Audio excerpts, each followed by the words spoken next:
у нас цифра по количеству подтвержденных случаев 25, которая была вчера, она сохраняется. Вот тот прирост, который вчера был, он характеризуется тем, что просто был такой накопительный эффект. У нас часть проб была в Москве на подтверждение, часть проб в Ставрополе. И так получилось, что вот в один день нам дали результаты и оттуда, и отсюда. Поэтому на сегодняшний день из 33 подтвержденных у нас в нашей лаборатории результатов 25 подтверждены референс-центрами, 6 находятся на подтверждении, и 2 результата не подтверждены референс-центром, то есть диагноз снят. Вот такая статистика. Кроме того, на наблюдении в домашних условиях домашней самоизоляции у нас находится 277 человек, 20 человек в стационаре находятся под наблюдением.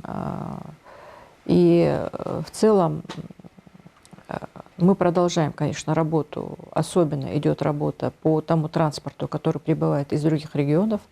Это и авиационный транспорт, и железнодорожный транспорт, и автомобильный транспорт. Очень тесное взаимодействие с транспортной прокуратурой. Там создана своя оперативная группа, в которую ходит начальник нашего отдела. И такое очень тесное взаимодействие. Сейчас мы начинаем наращивать темпы этого взаимодействия, вводим какие-то новые методы работы, потому что по нашим данным, в общем-то, все случаи, практически все случаи, которые мы зарегистрировали на территории нашей республики, они имеют явный эпидемический след, связь. Либо это люди, которые приехали из Москвы, либо это люди, которые были в контакте с приехавшими. Поэтому вот такая взаимосвязь, она побудила нас на то, и нас, и представителей Министерства здравоохранения, в общем, всех министерств, ведомств, которые входят в оперативный штаб, выступить с предложением о том, чтобы ввести какие-то особые ограничительные меры в отношении этого транспорта, который прибывает к нам из других регионов. Особенно хочу подчеркнуть из крупных городов, где сейчас отмечается наиболее высокий рост заболеваемости. Вот по тем фактам, которые по нашему взаимодействию, по нашей работе, хочется еще раз подчеркнуть, что вчера борт из Москвы прибыл, 120 человек было, то есть достаточно почти полный. Из них только несколько человек было из соседней республики, которых сразу на транспорте они были направлены к своей границе. И все остальные наши жители. Причем очень большой процент, примерно процентов 30 пассажиров, это были маленькие дети. Просто еще раз хочется обратиться к здравому смыслу людей, которые вот сейчас, в это время, ну, скажем так, не сидят на месте и подвергают себя дополнительной опасности. Хотелось бы еще раз попросить, при наличии, скажем, если у вас нет каких-то таких чрезвычайных причин для того, чтобы выезжать, будь это или из этого региона, из того региона, куда тут сюда, к нам в республику, или из республики в другой регион, желательно было, чтобы вы все-таки самоизолировались и сидели где-то на одном месте. Вот эти вот разъезды, они ни к чему хорошему не приведут. А тем более, если взрослые люди подвергают жизнь маленьких детей опасности, такой эпидемиологической опасности, это тоже как бы не заслуживает одобрения. Поэтому здесь нужно очень внимательно относиться к этим вопросам. Из всех заболевших у нас только один человек находится в стабильно тяжелом состоянии. Я уже и раньше говорила, что это человек возрастной, 67 лет, с сопутствующей патологией, серьезной соматической патологией бронхолегочной системы.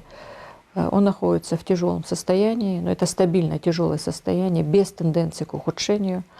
Он не находится на аппарате искусственной вентиляции легких.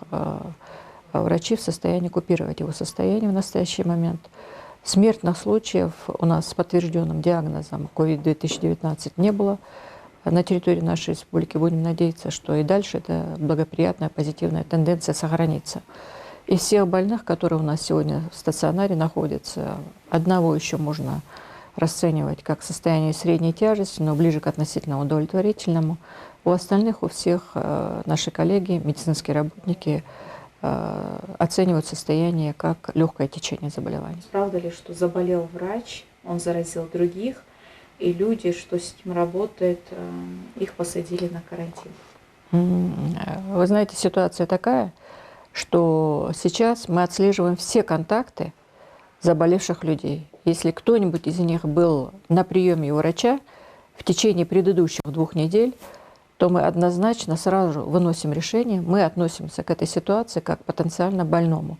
Мы берем тесты, мы исследуем, если есть первичные какие-то положительные результаты, даже без подтверждения, мы сразу принимаем меры. Если не подтвердится анализ, то очень хорошо. Если он подтвердится, в любом случае мы уже своевременно приняли меры. Поэтому то, что касается медицинских учреждений, здесь особое отношение. Я думаю, жители это понимают, что это в интересах жителей, а наши коллеги-медики, безусловно, тем более понимают, с большим пониманием относятся к этому и сразу принимают все меры, которые мы им, в общем-то, мы вместе вырабатываем эти меры и вместе их осуществляем.